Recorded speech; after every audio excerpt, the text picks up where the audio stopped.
Okay, so we're on to the final step of creating your first or your next information product, and this is actually after the creation process. It's sort of like, well, what do I do? How do I sell this thing, or how do I get people to opt into this thing? How do I promote it? And I'm going to give you a few ways. There's a number of different ways you can do this, but I'm going to give you a few ways that I've seen work for my clients and myself when it comes to promoting your free or paid products. So what I recommend is that, and this is something that gets in a lot of people's ways, is that they say, oh, well, I just spent all this time creating this product, and now I got to, write all these articles and all these sales pitches and all this different stuff. That may be true, but actually you can think of it this way. You can take the content that's actually in the product and have it sell the product for you. So if you did a good job positioning yourself and figuring out what topics your target market was interested in, by all means, you can use that same content to sell it.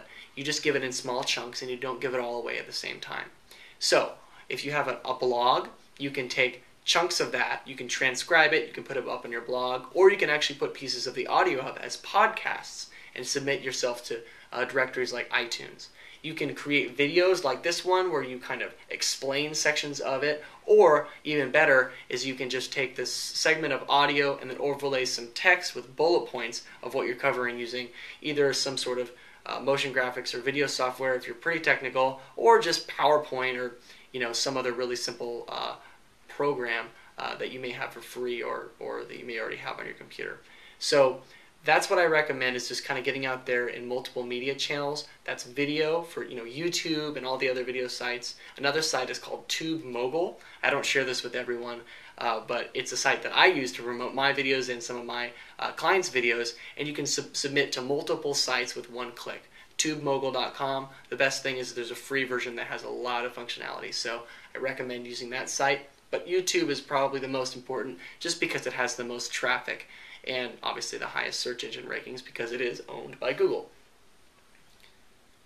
So once you have your pieces out there, you have some articles, you can take those same articles that you put on your blog and tweak them a little, post them to ezinearticles.com or all the other thousands of article directories, and you can all link it back to your opt-in page or your sales page. So the content itself is driving people back. If someone was interested in what you had to say in that article, they're going to want to get the rest.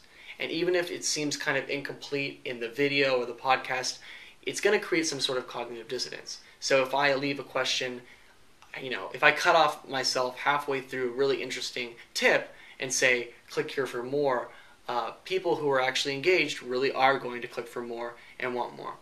But the problem is a lot of times people put up videos, they put up articles, and even if they did some keyword research and stuff like that, they may not get very much traction. It's kind of a shot in the dark sometimes to knowing which videos might get traction. I've had clients where we put up 15 videos that were all from the same conference and had the same metadata as far as keywords and similar titles. One of the videos got 22,000 views. One of the videos got 650. So you don't always know what's going to have traction, and that's also a really good way to research what your market's interested in the long run, is seeing which ones do. But what I'm getting to is that you have social media at your disposal right now. It's a fairly new way of promoting things, and the only thing I caution you is to not go in for the hard sell with social media. Show people something of value. So show them a video that gives them a tip that they can use right away, but have that tip refer them, give them a call to action back to your opt-in page or your sales page, where then they, if they are interested, can move on and go the next step with you, either joining your list or buying your product. So you can use Twitter, Facebook. You can upload videos and articles to Facebook. That's very easy. You can promote them with groups, with events, and all that different stuff. And with Twitter, what I really like about Twitter is you can use a service called tweetlater.com. That's tweetlater.com, and you can actually pre-program tweets that maybe they have provocative questions or little tiny tips that your product offers, and then you link them to an article or a video that provides value, solves a problem, answers a question that was in your tweet, and then if someone is interested in moving forward, they can take advantage of your call to action and go back to your opt-in page. So this is actually a process that I help my clients do, but it's very, very easy to do.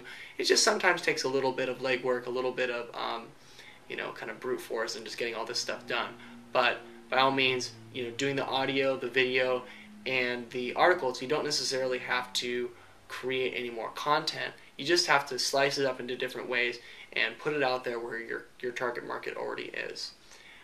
And that really kind of does depend on what your market is, but being that social media is getting larger and larger, there's a very high likelihood that they are on there. So whatever you put out there, make sure you're cross-promoting with social media.